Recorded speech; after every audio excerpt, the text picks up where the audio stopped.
Gabriel Bolduc, fondateur de Case.me.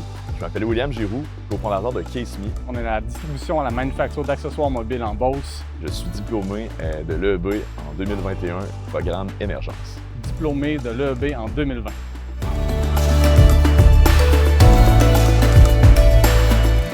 L'impact concret que j'associerais mon passage à l'EEB, c'est croissance personnelle, mais surtout au niveau de la confiance en soi. Je suis allé à l'EEB quand j'avais 25 ans, on était dans les débuts de l'entreprise, à peu près une dizaine de personnes. On était en forte croissance aussi quand j'ai passé là. Puis c'est difficile d'avoir hyper confiance en soi quand tu es plus jeune, puis que tu commences à faire tout ça, tu commences à embaucher des gens pour la première fois, tu commences à prendre des décisions difficiles pour la première fois aussi.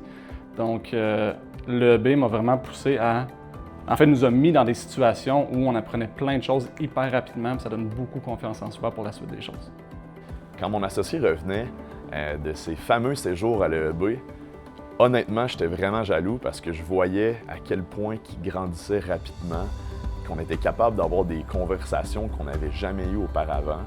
On était aussi dans une période de notre entreprise qu'on commençait, ça faisait peut-être 2-3 ans qu'on était lancé, puis je voyais tout ce que ça l'éveillait en lui, puis son côté rouge, que moi j'adore, je trouvais qu'il ressortait beaucoup.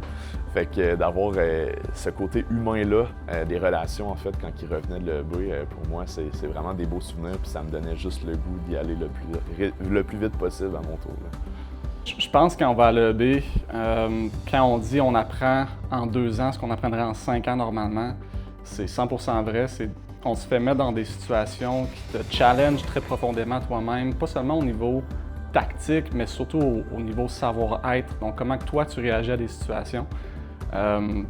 Puis, c'est comme la vraie vie en condensé. Donc, le premier module à l'école, on a eu Patrick Morissette qui est venu nous voir, puis il a dit quelque chose qui reste avec moi encore à ce jour, là, 6 ans plus tard, parce que c'est quelque chose qui s'applique autant en business que dans la vie de tous les jours.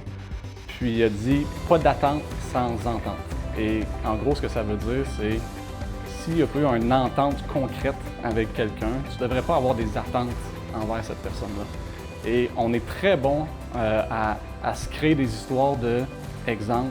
Tu aurais dû le savoir que, mais il semble que c'était évident que si tu ne l'as pas dit concrètement, tes attentes, il ne devrait pas avoir d'entente. Donc ça marche autant dans la business avec nos employés qu'avec ma conjointe à la maison. Donc très très utile comme apprentissage. Puis je pense que dans la vie, les petites choses font la différence, mais je me souviens d'une discussion avec Marc Tutil qui mentionnait l'importance de prendre le temps d'aller parler avec chacun de tes employés. On s'entend que quand tu en as 5000, c'est un autre game, mais pour nous, on est rendu 72 personnes chez Case.me. À chaque fois que je viens en Beauce, en production ou dans les bureaux, de prendre le moment à chaque matin de venir parler aux gens, d'avoir une conversation en aide, de demander comment ils vont et tout. Je trouve que ça vient créer un lien de proximité avec ta gang qui est super importante en fait. Fait que je dirais que cette proximité-là humaine, puis d'avoir ton style de leadership, moi je suis une personne émotionnelle, intense, visionnaire, mais de connecter avec les gens, je pense que ça reste une de mes forces. Donc je dirais, c'est ça, prendre le temps d'aller voir les gens, pour moi c'est vraiment important. Là. En fait, on a eu un module qui était sur la croissance. Un module qui m'a inspiré énormément sur la croissance. Puis, ça nous a aidé à prendre des décisions sur comment prendre des décisions qui ont des risques, mais des risques qui appelaient des risques non mortels. Ça nous a vraiment aidé à dire, bon, on peut rêver encore plus grand, on peut pousser encore plus loin, mais comment est-ce qu'on pousse d'une façon qui est plus structurée, qui est plus calculée, qui est plus cadrée? Notre défi, c'était comment on fait pour ouvrir des boutiques physiques. Donc évidemment, les boutiques physiques, ça a son lot de risques financiers, ça a son lot de risques humains, c'est des défis techniques. Mais je me souviens, suite à ce passage-là, j'étais tellement inspiré pour dire, OK, ça nous prend des risques, mais comment on fait pour bien prendre ces risques-là? Bien, ça a dû écouler de l'EEB.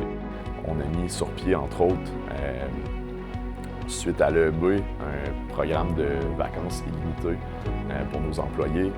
On a fait la certification B Corp aussi, qui est une des certifications les plus sévères en termes d'impact social et environnemental. Donc, à travers les 3 dernières années, on a planté plus de 250 000 arbres à travers la planète avec un organisme à but non lucratif qui s'appelle Very Tree, qui vient non seulement, oui, planter des arbres, mais employer des gens localement dans des pays en voie de développement.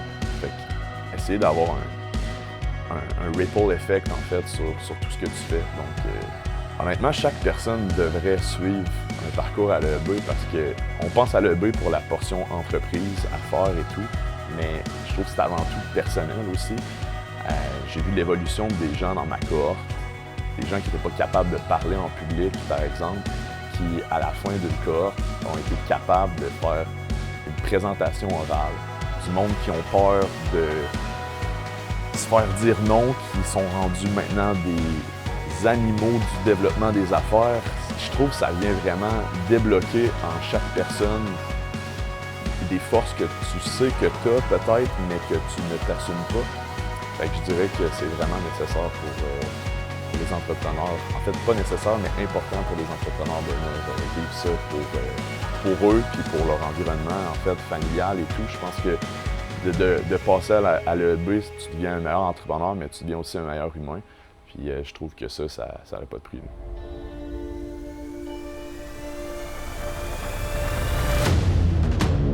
On existe pour nourrir la flamme entrepreneuriale du Québec.